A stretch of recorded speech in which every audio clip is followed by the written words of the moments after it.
बिस्मिल्लाहिर्रहमानिर्रहीम। मैं मुफ्ती मोहम्मद अहमद शहबाज आपसे मुखातिब हूँ। ये मेरे हाथ में अंगूठी है, आप देख रहे हैं, इसका नगीना बड़ा खूबसूरत है।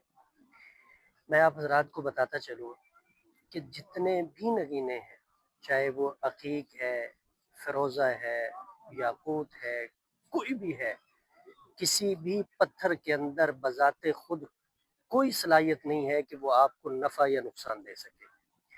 दुनिया के अंदर अगर कोई पत्थर काबिल एहतराम है तो वो हजर अस्वद है। वो भी इस वजह से कि नबी अलैहिस्सलातु वस्सलाम ने उसका बोसा लिया और हम उसका बोसा लेते हैं सुन्नत समझ के। हजर अस्वद के अंदर भी ऐसी कोई सलाहियत नहीं है कि वो आपको नफ़ा या नुकसान दे सके।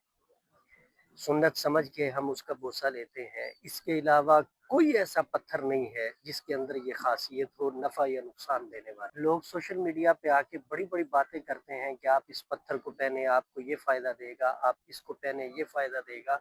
मैं आपको वाज़े लफ्ज़ों में ये बात कह रहा हूँ और पूरी ज़िम्मेदारी के साथ कह रहा हूँ, चूँकि मेरा भी अमलियात के साथ ताल्लुक़ है। आप अपने हाथ में अंगूठी पहन सकते हैं सुन्नत समझ के, सवाब की नीयत से, शौक भी पूरा हो जाएगा और सुन्नत समझ के पहनेंगे तो उसपे सवाब भी मिलेगा। लेकिन अंगूठी के अंदर जो आप पत्थर पहनेंगे उस पे ये नीयत रखें कि ये आपको कोई फ़ायदा देगा या इसके ज़रिए कोई आपका नुकसान होगा या किसी किस्म की कोई आपको ये मदद देगा, रिज़्क में इज़ाफ़े का सबब बनेगा।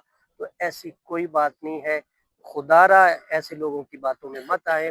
अल्लाह के साथ अपना ताल्लुक मजबूत करें, अल्लाह के साथ अपना ताल्लुक जोड़ें। जो कुछ करने वाली ज़ात है वो अल्लाह की ज़ात है, अल्लाह ही ने सब कुछ करना है। किसी पत्थर के अंदर और किसी तावीज़ के अंदर कोई बज़ाते खुद खासियत और सलाहियत नहीं है कि वो कुछ कर सके।